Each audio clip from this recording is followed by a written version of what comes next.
या घरी. एकटं वाटतंय ग. बास करा आता. तुम्ही समजा या घराकडे. पण दीपूला पण फोन करून सांगणार आहे. सोड तसली नोकरी म्हणून. तुझी ताई वाट बघतीय.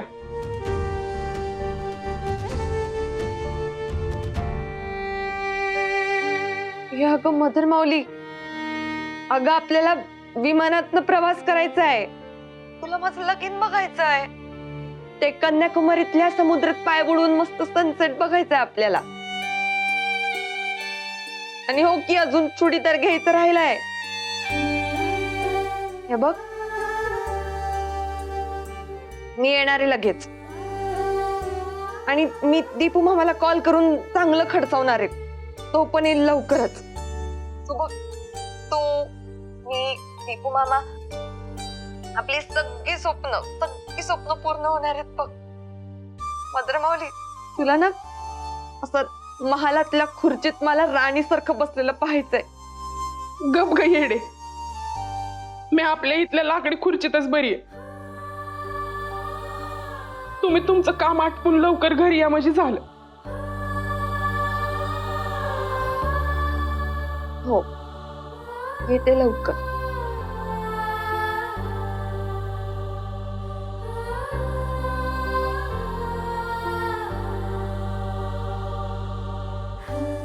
Good night. Good night mother माऊली.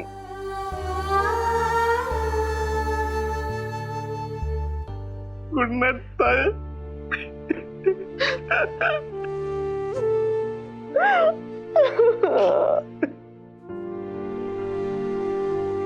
अरे या लढतरीतनं काय लवकर सुटून आले की यातनं लवकर बाहेर पडायला पाहिजे साहेब. अगं ताईला या अवस्थेत या आजारपणात सोडून आलो की नाही.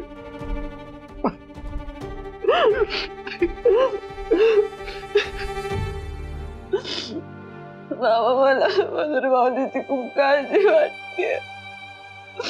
ती आपल्या वाटेकडे डोळे लावून बसलीये आणि आपण त्याची खोट्यावर खोटं बोलतोय.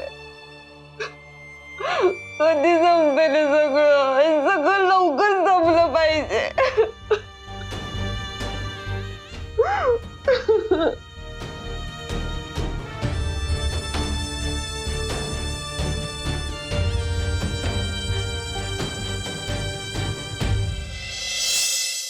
अर्जुन, निघालास का? हो, काही काम होतं का? एक 15 मिनिटं थांबतोस का? देवळातले पुजारी येत आहेत. कृष्ण खूप गडबडीत आणि मी बोललो ना त्यांच्याशी. काही महत्वाचं असेल तर मला मेसेज कर. हा, अरे महत्वाचं आहे म्हणूनच सांगतोय. देवाच्या दागिन्यांची पालखी येणार आहे ना रात्री. रात्री येणार आहे ना. मी आत्ता कशाला थांबू? नाही, रात्रीच येणार आहे. पण काय आता कृष्ण? अर्जुन, किती उलट तपासणी अरे. हे तुझं असं असतंय, प्रश्नावर प्रतिप्रश्न, प्रश्नावर प्रतिप्रश्न. मग माणूस तुझ्याशी काय बोलायला आलेला आहे हा मुद्दाच विसरून जातो. हा काय, तू पण किती आडेवेडे घेतेस कृष्ण. सरळ सांगायचं ना. हे बघ अर्जुन, आपल्या गावात पालखी आहे की नाही, तर दरवर्षी ठिकठिकाणाहून मोठे सिद्धहस्त बाबा येत असतात. तर या वर्षी सुद्धा एक बाबा आलेले आहेत. तर आपले पुजारी त्या बाबांना इथं घेऊन येत आहेत. तर तुझी आणि बाबांची भेट व्हावी अशी कृष्णाची साधी इच्छा आहे. तर तू इथं आज थांबायचं म्हणजे थांबायचंच बस. पण मी कशाला थांबू? दे आता उत्तर. अर्जुन विशेष असं काही नाही. तू कोण ग कृष्ण? विश्वामित्रजी महाराज. हा, विश्वामित्रजी महाराज हे फार मोठे सिद्धहस्त बाबा आहेत.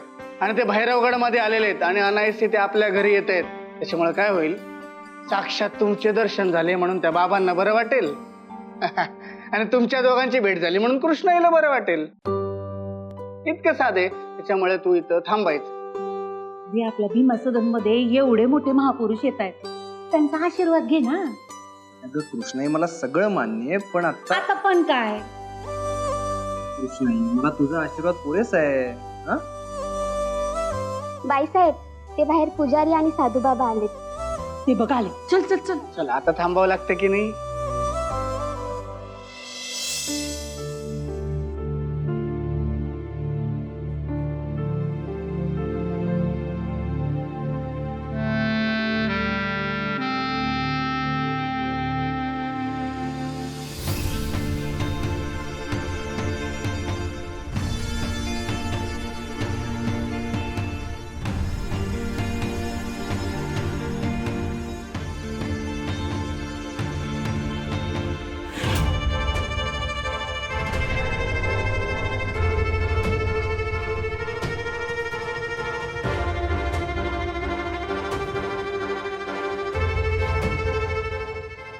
आईसाहेब हे विश्वामित्रजी महाराज आलेत.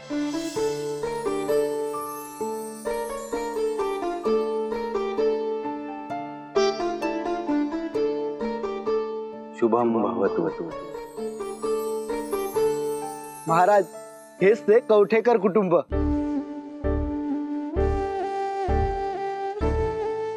हे विश्वामित्रजी महाराज ऋषिकेशच्या आश्रमात असतात.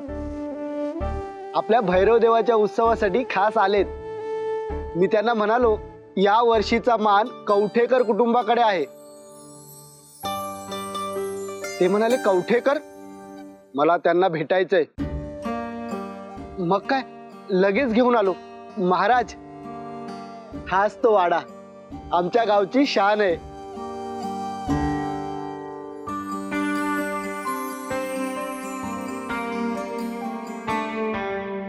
भीमा,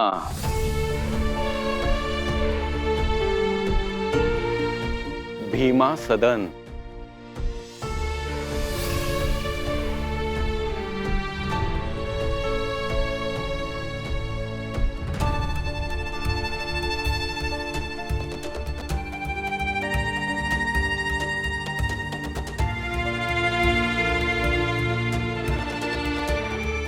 आईसाहेब महाराज मोठे सिद्ध पुरुष आहेत.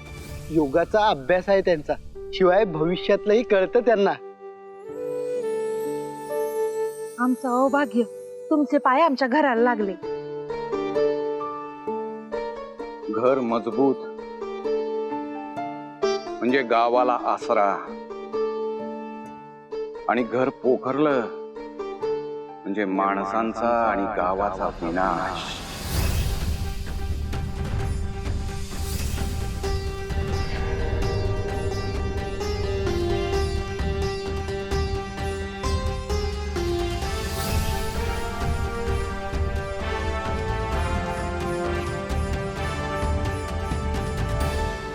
महाराज हा आमचा थोरला लेक विद्याधर.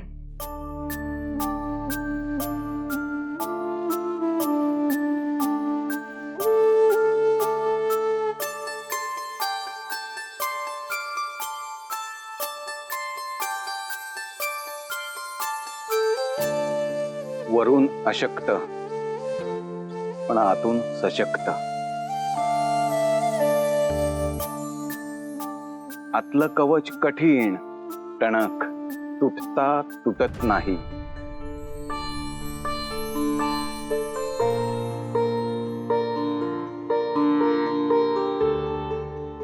महाराज हा धाकला अर्जुन.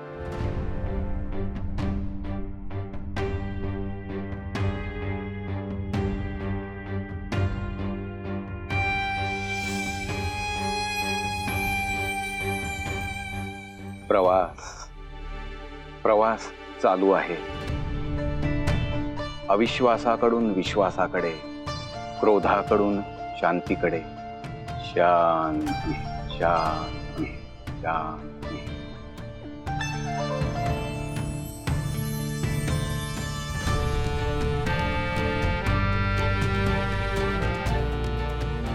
महाराज चला ना, चला पुजारी दादा.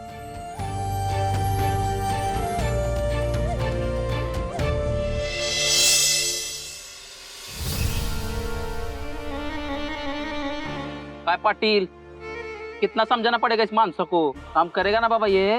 हो करणार बलराम शेठ करणार. देखो तुमको दरोडा डालने का है, दरोडा. ओए दरोडा मतलब कसं समजायचं हे? पाटील तुमचीच आयडिया द्या इकडे.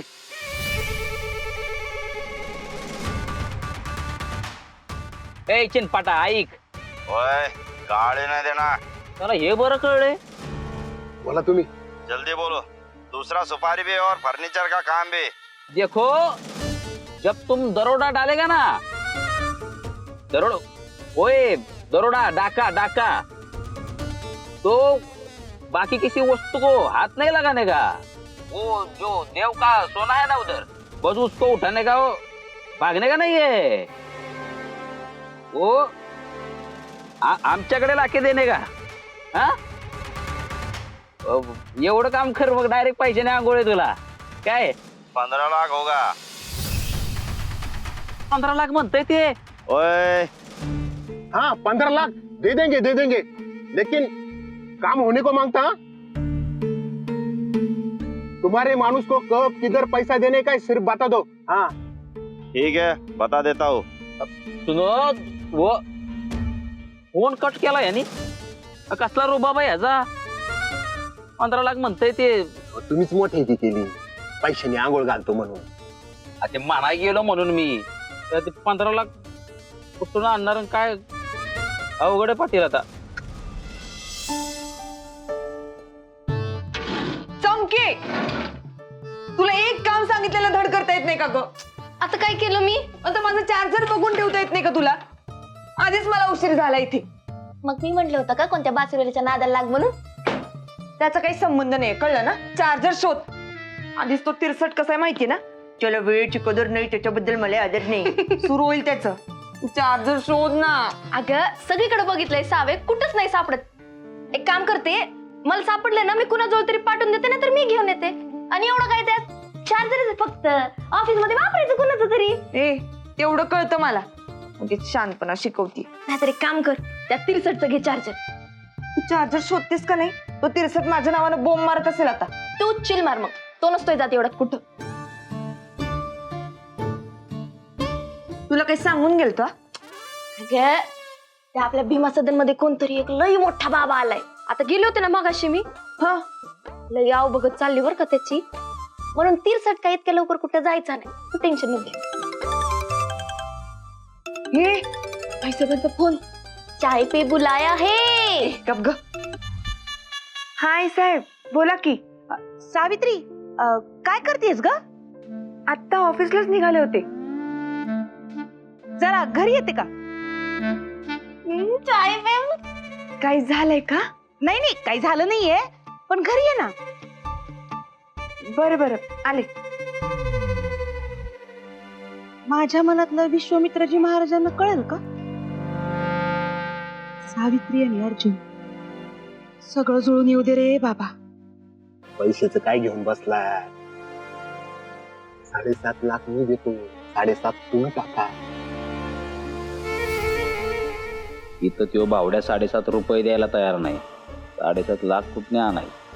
जमणार आहे ना? हा करू काहीतरी मॅन. करतो म्हटलं ना. फायनल. चला तुम्हाला घरापर्यंत पोहोचतो. येडे झाले काय तुम्ही पाटील? घरापर्यंत सोडताय तर मी गाडीतने खाली उतरतो. माझी गाडी पुढे जाईल, मग तुम्ही मागणी आहे. प्लॅनिंग हे कुणाला कळलं बेळलं तर अवघड होईल.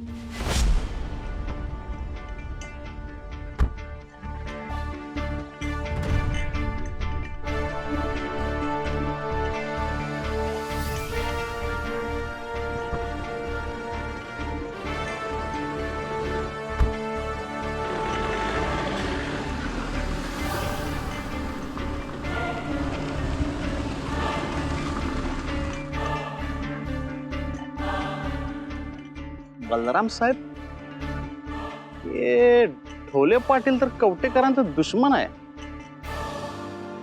हे रेम्या डोक्याचं त्या ढोले पाटलाच्या गाडीत काय करायला आलेलं? अर्जुन कुठं निघालास? अगं झालं ना, अगं स्वागत. मी जातो ऑफिसला. अरे त्यांचे आशीर्वाद घ्यायला थांबवलं होतं ना तुला. अगं आणखीन काय आशीर्वाद घ्यायचा? असं बोलू नये रे. एवढे मोठे महापुरुष आलेत आपल्या घरी, त्यांच्याशी 2-4 गोष्टी बोलाव्यात. ते एवढे ज्ञानी आहेत, त्यांना आपल्या मनातल्या शंका विचाराव्यात, आपल्या इच्छा सांगाव्यात. बरोबर आहे, पण त्यासाठी ना तू आहेस, विद्याधर दादा आहे. हा मी येतो. थांब म्हटलं ना, ती पण येईल आता. कोण? कोण नाही, तू चल चल. एक मिनिट. बरं झालं तू आठवण केलीस. मी त्या मिस वशिलांना फोन करून सांगतो की मला उशीर होणार आहे. तुम्ही परस्पर जा. नाही, कोण कुठे करतोस आता? चल चल बरं, ये तू ये. नाही काय चाललास?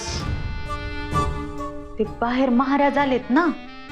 भेटूक चाललास? वय सांभाळून जा.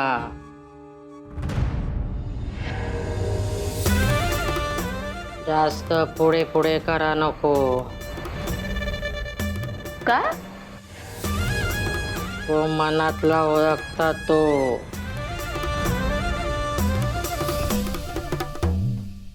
मग गोया तू विचारतस? तुमच्या मनात तर भलता सलता येता, उगाच होत्याचा नव्हता होय. मामी तुम्ही पण चला ना बाहेर. तुम्ही तरवे जात्यात म्हणून. ते एका म्यानात दोन तलवारी रवत नाही.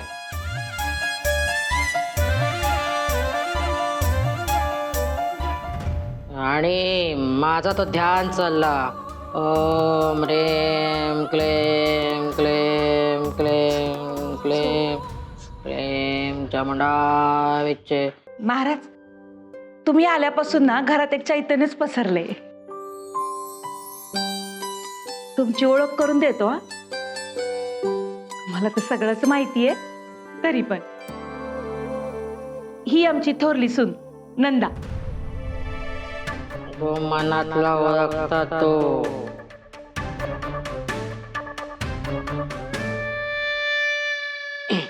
नंदा,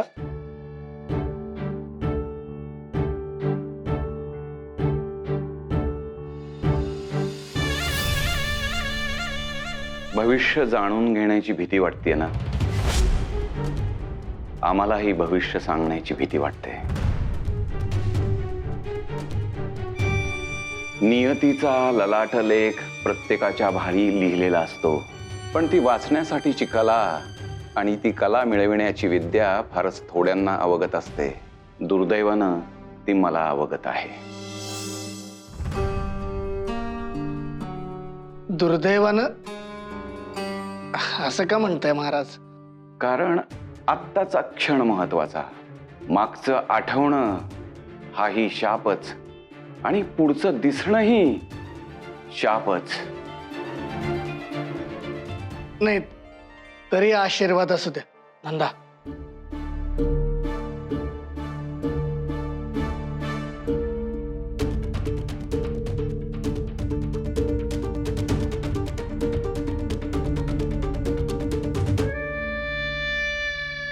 आमचा आणखीन एक मुलगा आहे बलराम, तो डॉक्टरांकडे गेलाय. काही दिवसापूर्वी ना त्याचा छोटासा अपघात झाला. ही त्याची बायको शालिनी.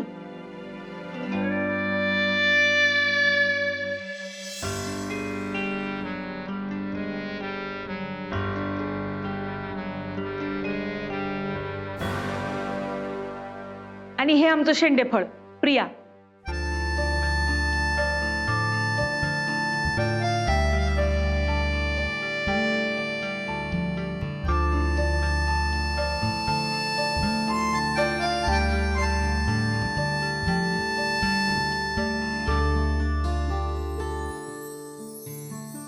कृष्णाई, तुमचं घर छान आहे, पण ते आतल्या लोकांनी पोखरलंय.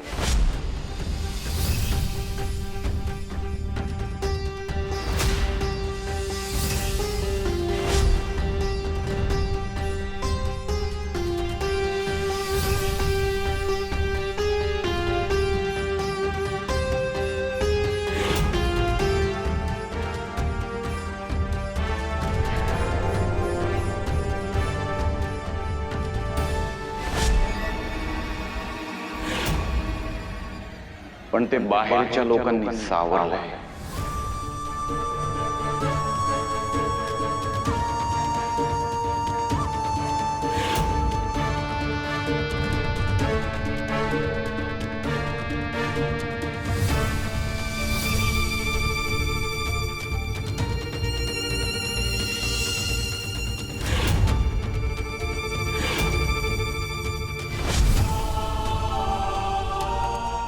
ज्याचं आहे ते त्याला द्यायचं काम तुझं.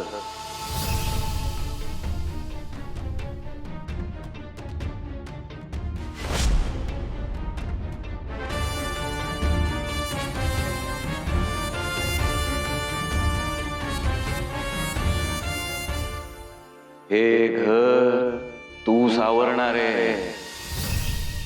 हे घर तू सावरणारे, सावरणारे, सावरणारे.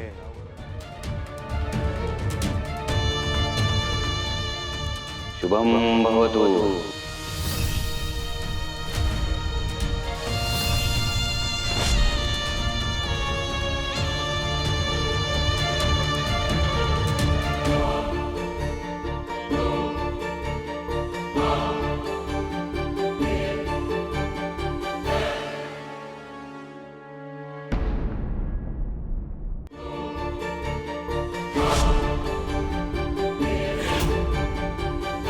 हे घर तू सावरणारे, हे घर तू सावरणारे, सावरणारे.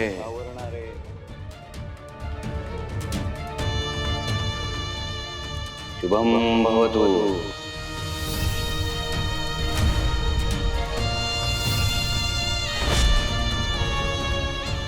ही घर सावरणार आहे?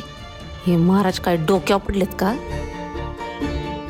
मनातल्या मनात बी काही बोलू नका, यांना मनातलं समज कळतंय.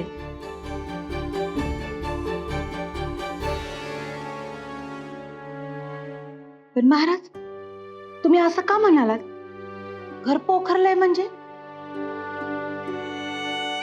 काळजी करू नका कृष्णाई, प्रत्येक घरावर संकट हे येतच,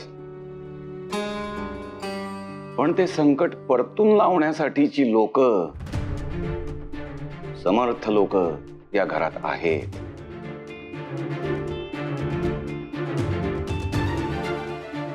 हा ईश्वरी संकेत आहे.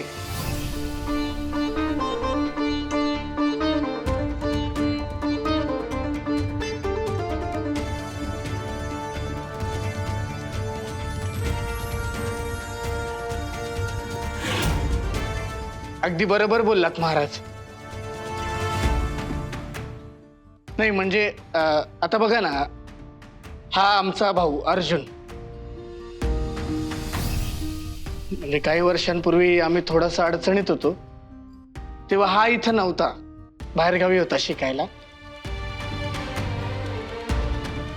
पण हा इथं आला आणि त्यानं सगळं हे सावरून धरलं. या विद्याधर दादांना तर लईच कौतुक या तिरसटचं.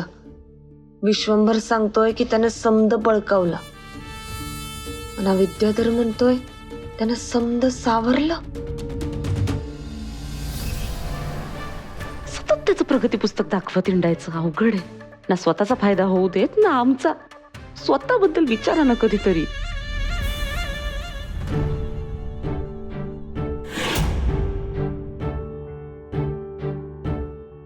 काय बोललात का मनात?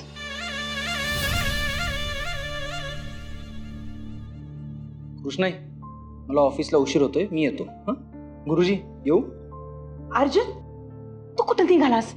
महाराज, तुमची काही हरकत नसेल तर आपण शेतावर फेरफटका मारून यायचं का? शेतात कशाला? अरे आता त्यांनी घर बघितलंय, शेत पण बघून घेऊ दे ना. कुठं लांब जायचंय, मागस्त जायचंय. महाराज, तुम्ही म्हणत असाल तर जायचं का? कार्यासाठी आवश्यक असणारा वेळ देणाऱ्याने दिलेलाच आहे, जशी तुमची इच्छा. बरं अर्जुन, चल गाडी काढ. सावित्री, तू पण चल. अहो आईसाहेब, मी कशाला? अगं तिकडूनच तुम्ही ऑफिसला जाल ना.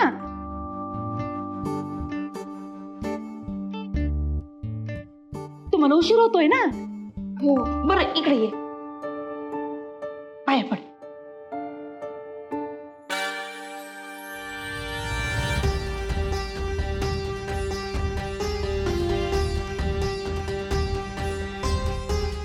शुभम भवतु.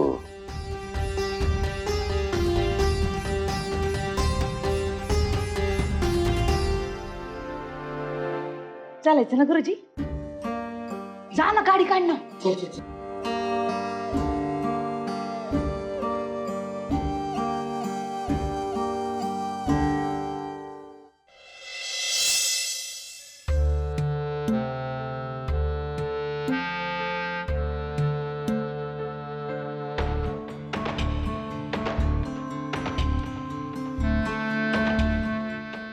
गंगे च यमुने चैव गोदावरी सरस्वती नर्मदे सिंधू कावेरी जलेस्मिन सन्निधिं कुरु. इथलं जल पवित्र आहे पण लुप्त आहे. यासाठी आम्ही तुम्हाला इथं या म्हणालो. कारण माहित नाही, पण गेली 23-24 वर्ष ही विहीर अशी साठलेली आहे. जेव्हापासून आम्ही लग्न करून इथं आलोय ना, तेव्हापासून ही विहीर अशीच सुकलेली आहे. गावातली जुनी माणसं सांगतात की एकेकाळी ही विहीर ना तुडुंब भरलेली असायची. यामुळे गावात संपन्नता होती, समृद्धी होती. आमच्या मनाला हीच खंत लागून राहिलीये. अचानक ही विहीर कशी काय आटली?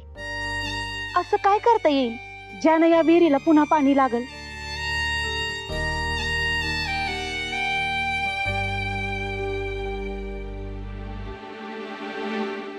सावित्री, अगं इथं ये ना.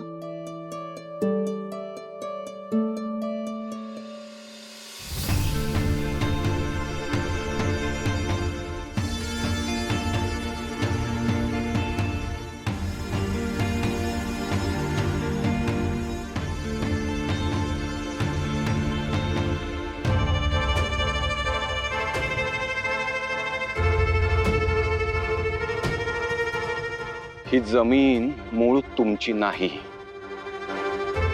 आता ही जमीन ज्यांच्या नावावर आहे त्यांची ती मूळ जमीन नाही.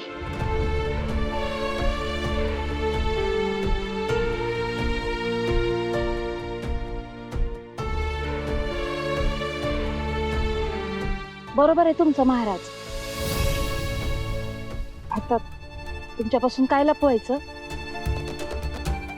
अर्जुन आमचा सावत्र मुलगा आहे.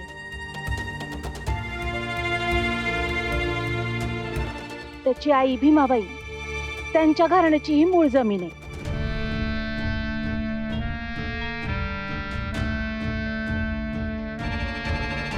खोपडे,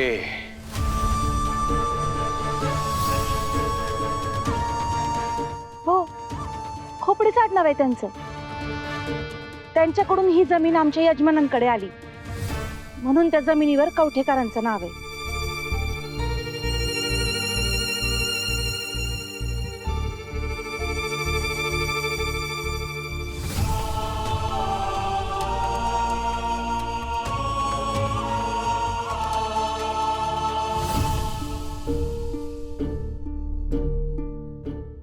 मूळ झाड धरू नये. लागेल विहिरीला पाणी लागेल. कसं? काय उपाय करू? तुम्ही काही नाही करायचं. सारं त्या भैरवावर सोडायचं. दरवर्षी त्या त्या घराण्याचा माणूस हाती ध्वज घेऊन वर जातो ना, या वर्षीचा मान खोपड्यांकडे आहे. हो महाराज. मूळ झाड धरून ठेवतं, मूळ पाणी शोधतं. मूळ पाणी शोधेल, मग ज्याची ही जमीन आहे तो मूळ वारस. जेव्हा तो ध्वज घेऊन वर जाईल आणि ध्वज लावेल, तेव्हा विहिरीला पाणी येईल.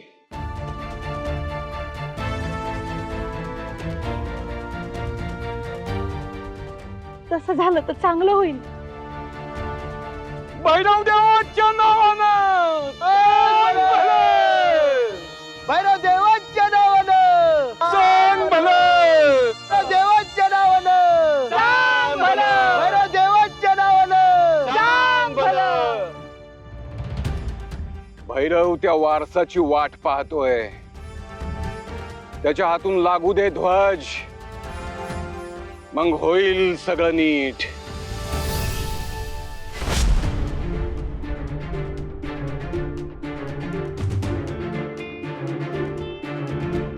आणि कुठल्या मूळ वारसाबद्दल बोलतायत गुरुजी?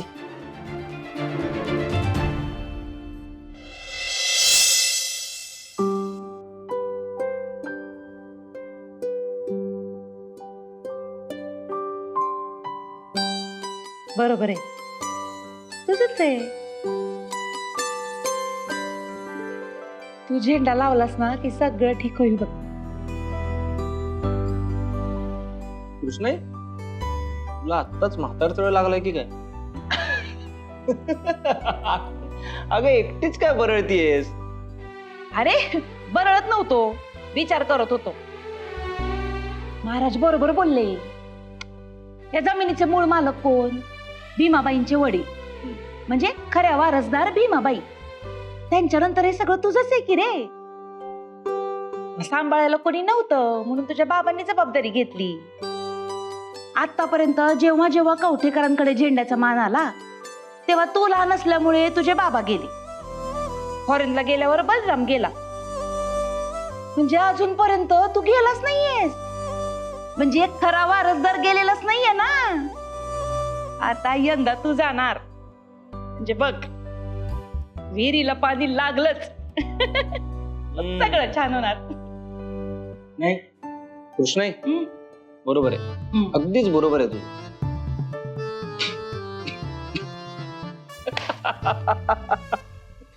अगं कृष्ण या सगळ्या अंधश्रद्धा असतात ग. अर्जुन हो अंधश्रद्धाच. म्हणजे बघ मी त्या महाराजांचं सगळं ऐकून घेत होतो, म्हणजे ते ठीकच बोलत होते. म्हणजे त्यांनी जर काही सांगितलं असतं ना की कोंबडं कापा बकरा कापा तर मी विरोध केला असता. मी विरोध केला नाही, कारण ते सगळं गंमत जम्मत चालते. सगळ्याच गोष्टी काही सिरियसली घ्यायच्या नसतात. पिंच ऑफ सॉल्ट असं स्वीकारायचं असतं सगळं. हे खरं नसतं मानायचं. अहो आता मला सांग, ती सावित्री तिथे उभी होती, ते तिला बघून काय म्हणाले? म्हणे ही सावरणार आहे सगळं.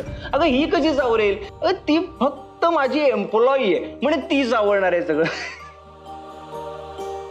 अगं ती कोण कुठली काय काहीच माहिती नाही, म्हणे ती सावरणार. अगं तिचा काय संबंध आहे आपल्याशी? कसं असतं ना अर्जुन, कधी कधी आपल्याला वाटतं की एखाद्याशी आपला काहीच संबंध नाहीये, पण त्याचा आपल्याशी गैर संबंध असतो. रे जन्मजन्मांतरीचं नातं असतं. आता कोणाच ठाऊक ना, सावित्रीचा आपल्या घराशी काहीतरी संबंध असेल, किती येणार असेल. काय म्हणजे? कुठं काय? तू तू मालिश करून घे बरं. मालिश करून डोकं शांत कर. हा तुझं डोकं शांत झालं ना, सगळं मनासारखं होईल. तुझी आई, माझी आई.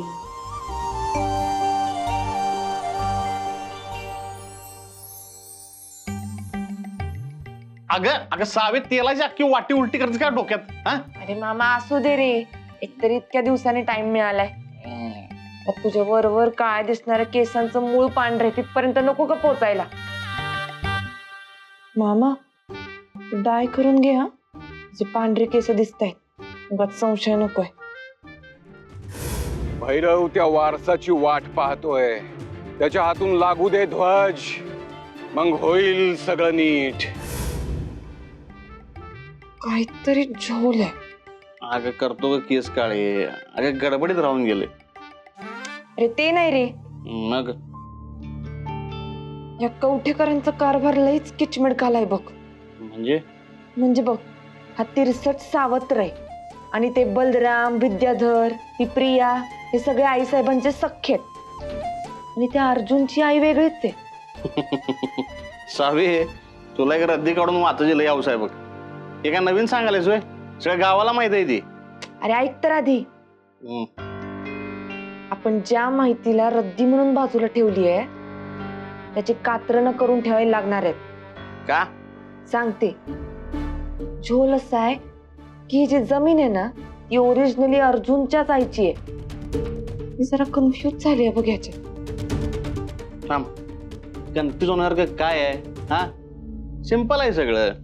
अगं मूळ जमीन ही जी कोणत्या अर्जुनची आई होती तिच्या बापाची आहे. तिचं लग्न या कवठेकरांशी झालं. तुला जे काही वैभव दिसतंय ते सगळं या कवठेकरांनी मिळवलेलं आहे. हे साखर कारखाना, हे सूत गिरणी, हे सगळं अर्जुनच्या बापाने केलंय. म्हणजे हे काय त्याच्या एकट्याच नाही आहे. अगं विश्वंभर मामा म्हणतोय ते बरोबरच आहे. हक्क समद्यांचाच आहे. पण कसं आहे, तो विद्याधर राहिला अपंग म्हणून त्याला केला बाजूला. तो बलराम प्रेम्या डोक्याचा राहता राहिली प्रिया, तिला तर गोड बोलून अर्जुननं अगोदरच आपल्या खिशात ठेवले आणि ह्यो सगळ्या चिठीवर नाग होऊन बसलाय नाग. तू काय त्याला हलका समजू नको आणि साधा तर अजिबात समजू नकोस. मी त्याला साधं समजणार? माझ्या इतकं चांगलं ओळखत नसेल कोणत्या तिरसटला. एकदम बाराचा आहे तो. मामा तो साधा असो वा नसो, एक गोष्ट मी कधीच नाही विसरणार. त्याने तुझा अपमान केलाय आणि तुझा अपमान तो माझा अपमान. मग सावी सोडत नसते कोण. सावी नाही मामा, अजिबात नाही.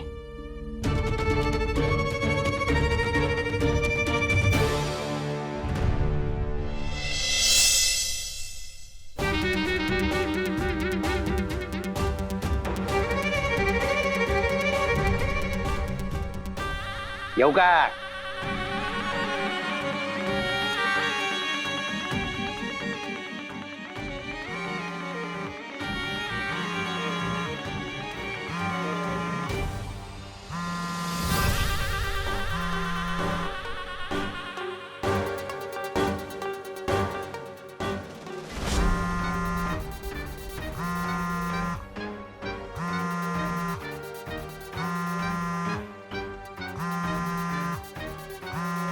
अरे बलरामा, तुझंच काम करायला आलोय, फोन करू नको.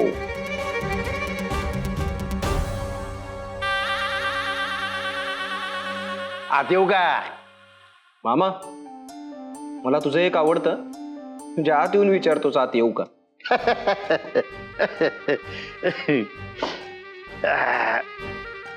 ऐक,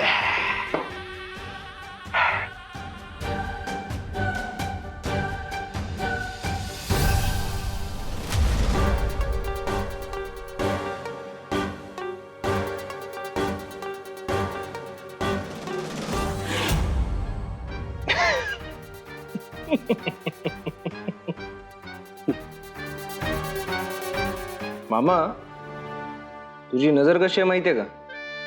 ते पगाराच्या दिवशी लाईन मध्ये उभारलेले कामगार नसतात का, त्यांच्यासारखी. म्हणजे लाचार. हे बघ मामा, आता तुझी किंमत तूच ठरवलीस. अरे मला असं म्हणायचं होतं की पगाराच्या दिवशी जे कामगार लाईन मध्ये उभारलेले असतात ना, त्यांना माहित असतं त्यांचे केवढे दिवस भरले, त्यांना केवढा पगार मिळणार आहे. पण ना, त्यांची जी नजर असते ना, ती दुसऱ्याच्या पगारावर असते. की बाबा कोणाचं पाकिट मोठं आहे, कोणाचं पाकिट माझ्यापेक्षा कमी आहे, तशी नजर आहे तुझी, आपापलेली.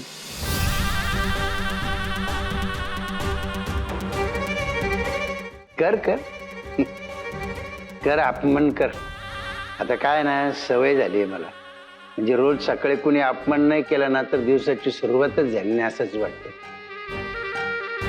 एवढ्याशा चुकीची किती शिक्षा देणार आहे तू अजून. ए मामा सोड रे, तुला जर तुझीच वॉयलिन वाजवत बसायची असेल ना, तर मला भरपूर काम आहेत. निघ.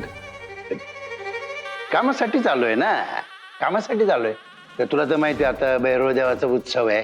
5 वर्षातून एकदा येतो भैरवाचा उत्सव. त्याच्यामुळे हात आखडता घेऊन चालणार नाही, मोकळ्या हाताने खर्च केला पाहिजे. म्हणजे सगळ्यांचीच तशी तुला विनंती आहे. तुझे दर महिन्याला खर्चायला देतो, त्याच्यात काही हा महोत्सव होणार नाही बुवा, असं म्हणजे सगळ्यांचं म्हणणं आहे. किती पैसे पाहिजेत? काय? मी सरळ साधा प्रश्न विचारला, किती पैसे पाहिजेत? आणि कशासाठी हवेत? हा सांगितलं ना की भैरवाच्या उत्सवाला पाहिजे. आणि कशासाठी म्हणशील तर आता बायकांच्या साडे, कपडे, सोन्याचा दागिना, असं एकूण खर्च लागेल बुवा. असं किती खर्च होईल? हेच 7.5 नाही 15-1 लाख रुपये लागतील. मामा, तू एक काम कर. हा, सगळ्यांकडे जा, त्यांना काय काय हवं याची एक यादी तयार कर आणि ती माझ्याकडे घेऊन ये. मी एक काम करतो की मी ते सगळं आणून तुझ्याकडे देतो. ओके? एवढाही विश्वास नाही तुझा माझ्यावर. तेच सांगत होतो की सॉरी, मी चुकीच्या वेळेला आले. मला दिसलं नाही तुमचं महत्वाचं डिस्कशन चालू आहे मामांसोबत. Sorry sir. नाही नाही, मी सोशीला या या या या ते मामांचं काही महत्वाचं नव्हतं. ते काय आपले रिकामटेकडेच. आपण जे काम करतो ना ते खरं महत्वाचं. तुम्ही या या या या.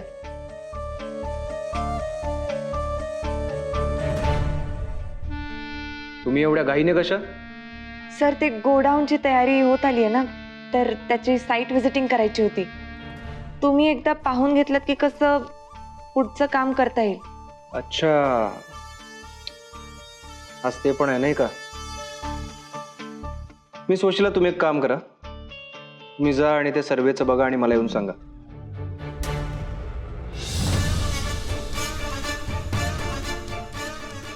कोण, मी? अहो तेच म्हणालो ना मी, की आत्ता मला इथे कॉन्फिडेन्शियल कॉन्फरन्स आहे जी मला इथे बसून अटेंड करावी लागते. तुम्ही जा आणि तो सर्वे घेऊन या. सर, पण मी बघणं वेगळं, तुम्ही बघणं वेगळं. सर्वे करायचं आहे ना. मी स्वशीला काम प्रामाणिकपणे आणि निष्ठेनं केल्याशी मतलब, आणि मला माहिती आहे तुम्ही जबाबदारी घ्यायला सक्षम आहात. I trust you.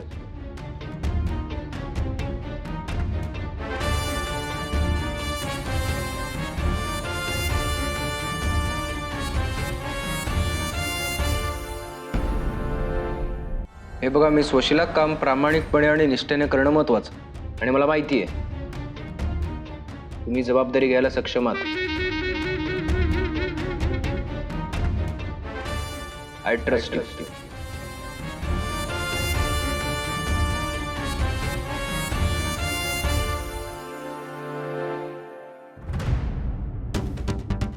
Thank you sir. म्हणजे तुम्ही माझ्यावर एवढं. हो, आभार प्रदर्शन नंतर. जा आणि हा जाताना ती फाईल घेऊन जा. हो सर.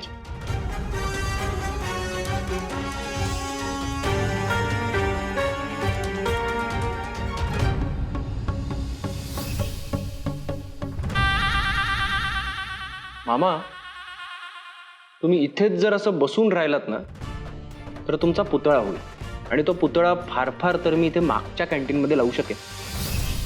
आमचे एक खाऊ मामा श्री विश्वंभर म्हणून. त्यापेक्षा एक काम करा, घरी जा, आंघोळ करा, फ्रेश व्हा, कारण ना दागिने येणार आहे. त्यांचं मनापासून स्वागत करा. मला पण इथे भरपूर काम आहे.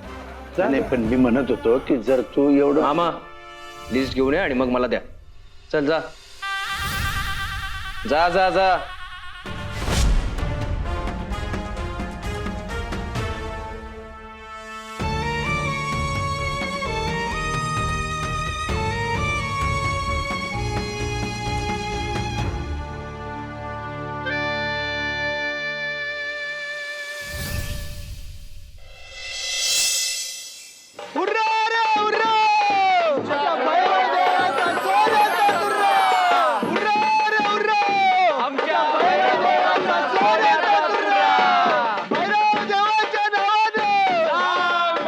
जा बरं, शाली यांनी नंदाला बोलव.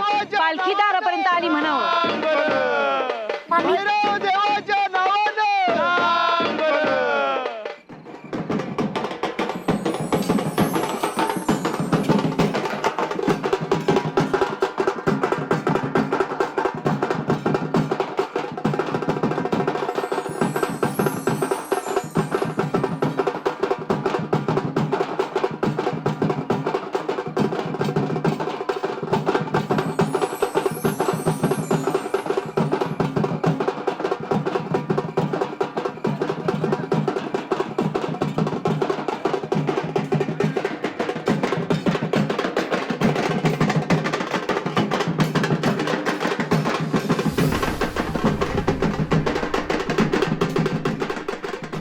वहिनी, घात झाला.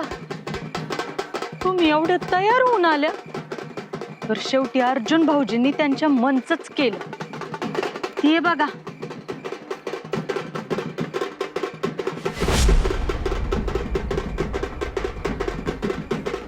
बहिणी तुम्हाला नाही तर मला बी मान देता आला असता.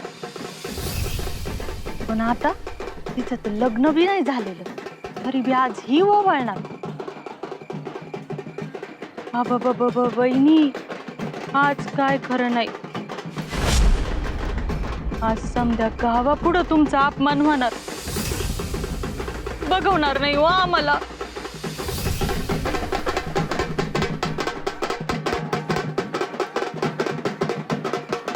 शाले जर का हे सावित्रीनं ओवाळलं ना तर मी कायमचं हे घर सोडून जाऊ सांगून ठेवतो. हो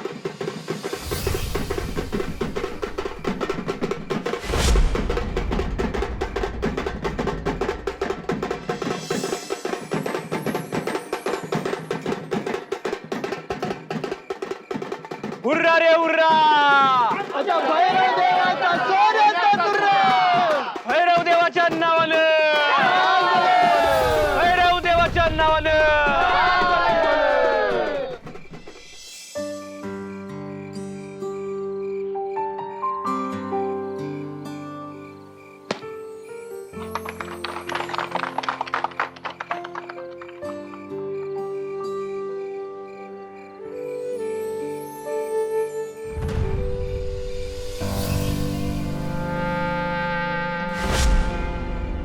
अर्जुनराव, यावेळेचं यजमानपद तुमच्याकडे आहे. भैरवदेव हे यजमानपद समर्थपणे भूषवण्याची तुम्हाला शक्ती देव. तुमच्या हातून यथाशक्ती ही पूजा पार पडो. या पूजेमधील सर्व इडापिडा टळो आणि पुढील 7 दिवसात हे देवाचे दागिने तुमच्या घरी राहणार आहेत. या 7 दिवसात तुमच्या मनात कुठलाही तामसी विचार न येऊ.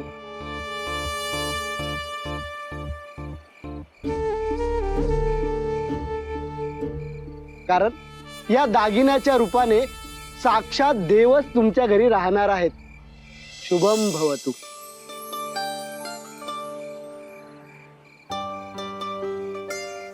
हुर्रा रे हुर्रा! हुर्रा रे हुर्रा! भैरव देवाचा सोन्याचा तुरा. भैरव देवाच्या नावानं! चला ओवाळून घ्या. हुर्रा रे हुर्रा! भैरव देवाचा सोन्याचा तुरा. अगं तू कुठं निघाली?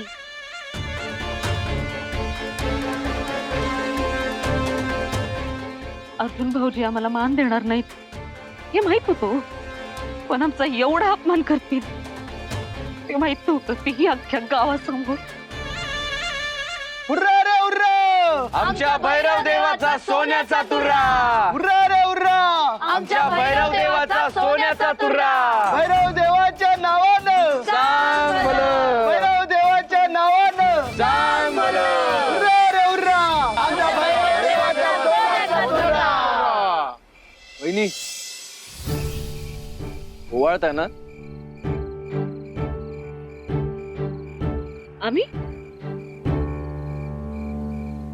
अगं मग कोण?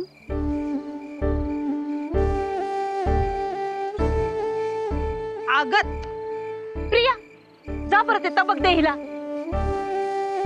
हुर्रा रे हुर्रा! सोन्याचा तुरा!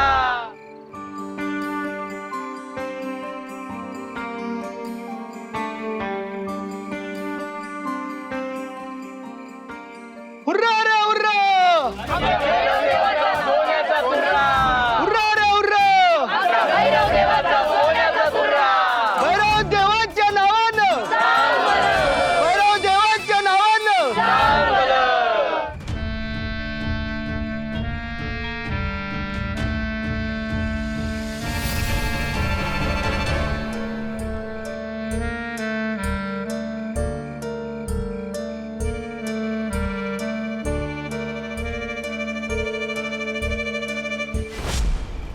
हुर्रा रे हुर्रा!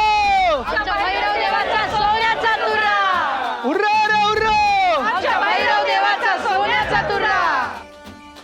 तू पण चल. अगं नाही नको. अगं चल ग, कोणी काही बोलत नाही तुला. चल तर.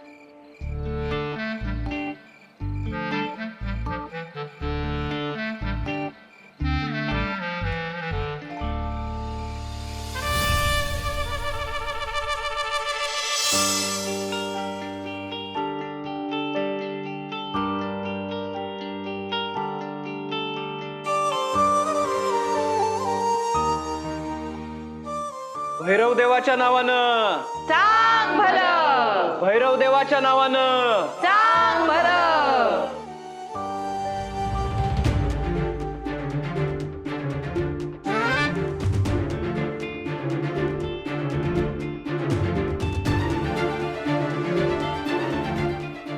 चला सगळ्यांनी पाया पडून घ्या.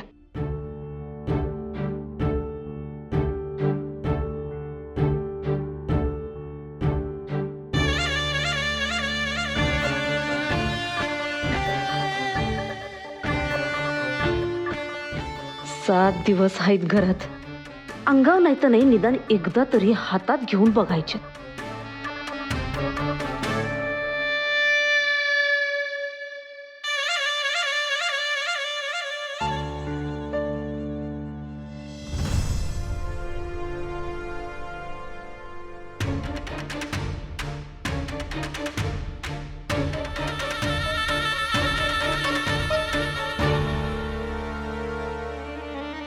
एखाद दुसरा डाग लंपास केला तर कळणार बी नाही कुणाला.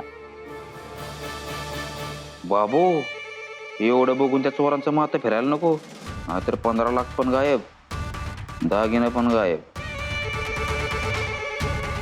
हे इकडे तर कमीत कमी कोटीच्या घरात तर आहेत बाबा.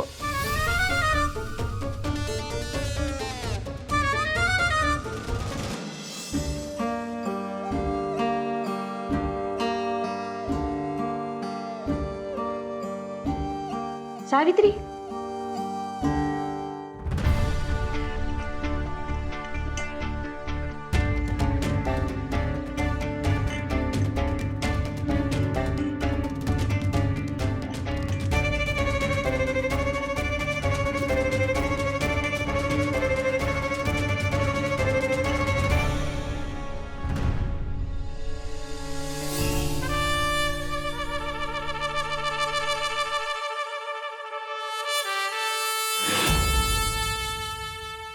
चला झालं सगळ्यांचं. कृष्णाई बंद करू पेटी.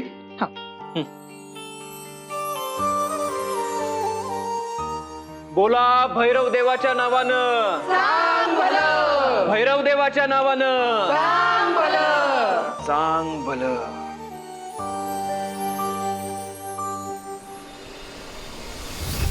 अरे लाईटिंग काय झाला? एक मिनिट जरा थांबा. शंकर, शंकर,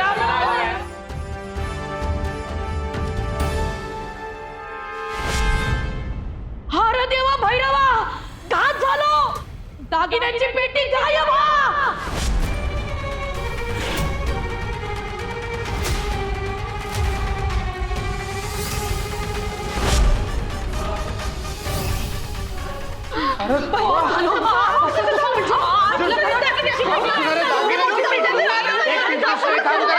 शांत बसा. किती कलकलाट चालवलाय. भाऊजी अहो काय शांत बसा. आता आता हे असं इथे होतं आणि एका क्षणात कसं काय गायब होईल? हा अशुभ संकेत. काळी पावला घरात इली, कोणीतरी चेटूक करता घरावर, चेटूक. मला माहिती ही काळी पावलं कुणाची. अगं गप्प बसा ग. काय चाललंय तुमचं? प्रसंग काय? तुम्ही बोलताय काय?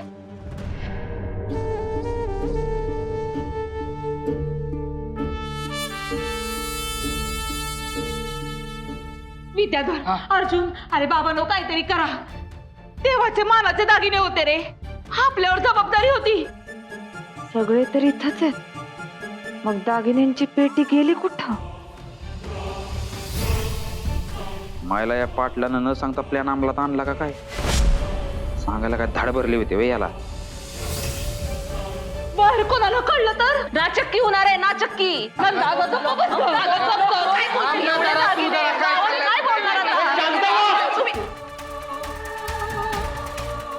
प्रिया जाऊन दरवाजा लाव. एक मिनिट, कुणी जागेवर हलणार नाहीये, कुणी जागेवर हलणार नाही. कृष्णाई, ज्याने कुणी आगाऊपणा केला असेल का नाही, जित्ता घालणार त्याला मी आज.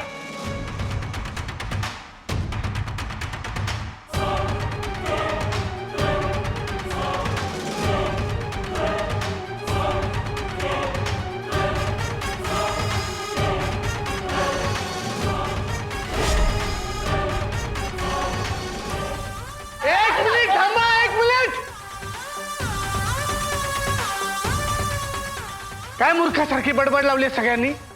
शांत बसा तारा. अर्जुन, दागिन्यांची पेटी खरंच लंपास आहे. आपल्याला ताबडतोब पोलिसांना बोलवायला हवं. अरे पण पोलिसांना बोलवून कसं घालवलं? फोन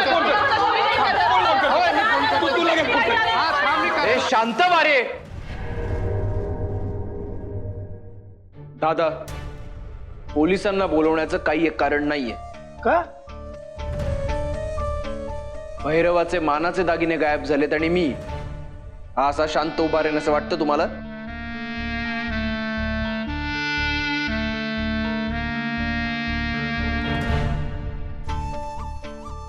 आत्ता इथे जी घटना घडली ती इथून बाहेर जाऊ नये म्हणून मी दरवाजा बंद करायला सांगितलं. त्यामुळे शांत बसा.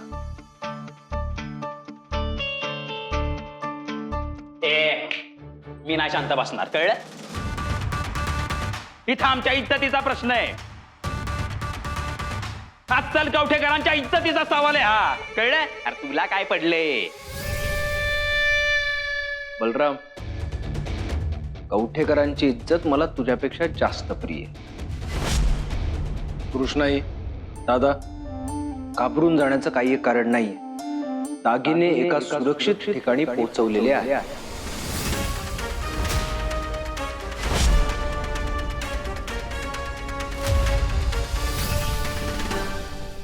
सुरक्षित म्हणजे? मग इथे काय सुरक्षित नव्हते काय? कृष्णाई, बघ तुझा लाडका सावत्र मुलगा काय म्हणतोय ते. अरे येड्या, ह्याला चोरी म्हणतात, चोरी. इथं सगळ्यांसमोर सगळ्यांच्या डोळ्यात देखत चोरीला गेले सोनं. ए बलराम, तुझा फक्त पाय मोडला की डोकं पण फ्रॅक्चर झाले रे? आपल्या समोर चोरी झाली. मग आपल्या समोर चोरी झाली नक्की?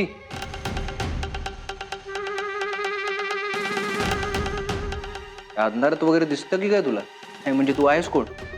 घुबड की वटवाघूळ?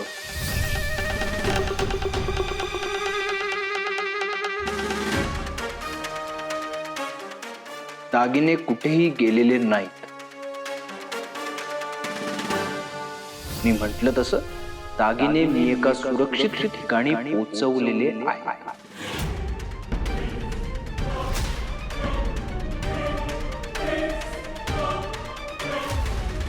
अरे पण लाईट गेली नाही असं कसं झालं?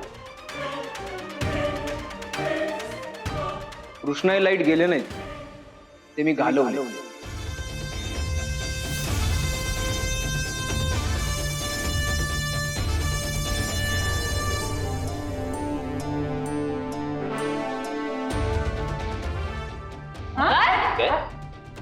एक मिनिट थांबा.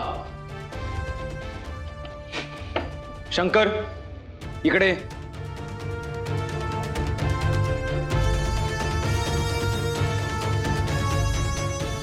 मी तुला लाईट 10:37 घालवायला आणि 10:38 चालू करायला सांगितले. हो बाळासाहेब, अर्जुन साहेबांच्या सांगण्यावरूनच मी लाईट बंद आणि चालू केली.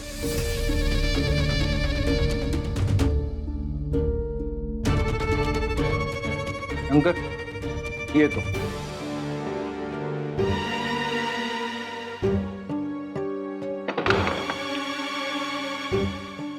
अर्जुन, पण हे सगळं कशा करता केलंस? एक्झॅक्टली आत्ता जे होतं ना त्यासाठीच.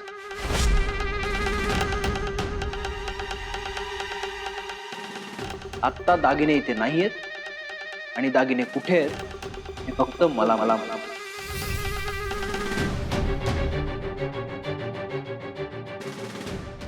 याचा अर्थ काय काढायचा आम्ही? अरे तू तो ऑलरेडी काढलायस बलराम. आता ना तू नीट बैठका मार, दंड मार. हा, हो पण भाऊजी, आम्हाला पण कळायला हवं ना की दागिनं कुठे आहेत. का? का काय? का का म्हणले? हा, आम्हाला जर कोणी विचारलं तर मग सांगायला नको का दागिने कुठे आहेत ते? तुम्हाला कोण विचारणार आहे वहिनी? कोणीच नाही. गावकऱ्यांनी विश्वासाने ते दागिने आपल्याकडे दिलेले आहेत आणि उत्सवाच्या दिवशी ते भैरवाच्या अंगावर कसे चढवायचे ती जबाबदारी माझी. तर या उत्सवाच्या काळामध्ये दागिने चोरी होऊ नयेत, लंपास होऊ नयेत, हरवू नयेत म्हणून मी ही केलेली व्यवस्था आहे असं समजा. म्हणजे अर्जुन दागिने तिजोरीत ठेवायचेच नाहीत? नाही कृष्ण, दागिने तिजोरीत सेफ नाहीत.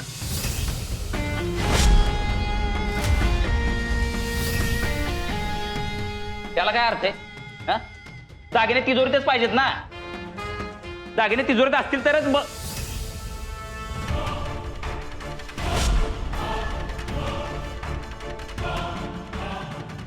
म्हणजे दादा हे बघ, दागिने तिजोरीत पाहिजे. हा? दरवर्षी तेच असतं का नाही? हा? मग ही नवीन कुठली व्यवस्था आहे? हा? हे बघ, पटतच नाही आपल्याला, अजिबात पटत नाही आपल्याला. तू कुठून असतील तिथून दागिने घेऊन ये, तिजोरीत ठेव.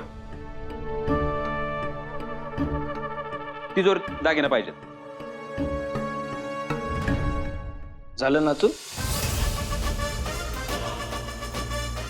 काळ बदलला रे बलराम. आता ना जग वाईट झालं. आता जे दरोडेखोर आहेत ना ते असे दाढी मिशा वाढवून घोड्यावरून टकटक टकटक टकटक करत नाहीये, ते घराघरात असत. आपल्याही घरात असतील बघ आजूबाजूला. कोणी कोणाकडे बघणार नाही. कृष्ण बघ, तुझ्या पोराला चोर म्हणतोय, चोर. हा? आता काय करायचं? देवाच्या दागिन्यांची जबाबदारी तू घेतली होतीस ना, आता ते चोरीला गेले, ती पण जबाबदारी तुझी. अरे हो, माहितीये मला, घेतलीये मी जबाबदारी. काही बोलायचंय तुला?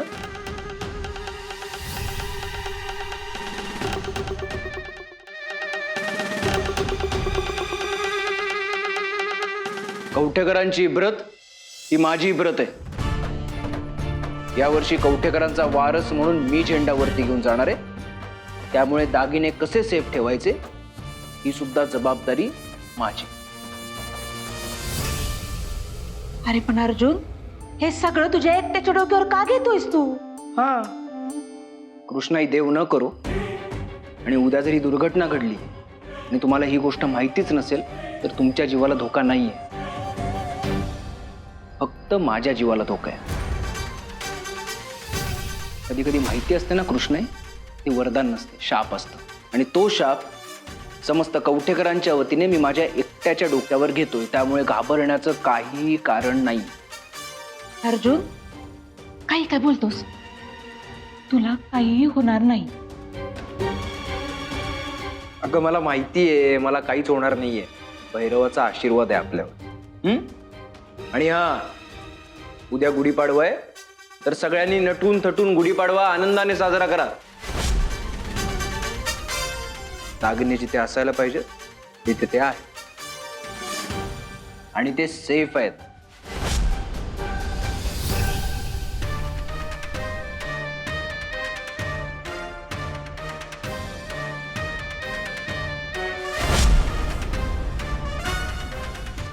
हा तिरसट नेमका काय खेळ खेळत असेल?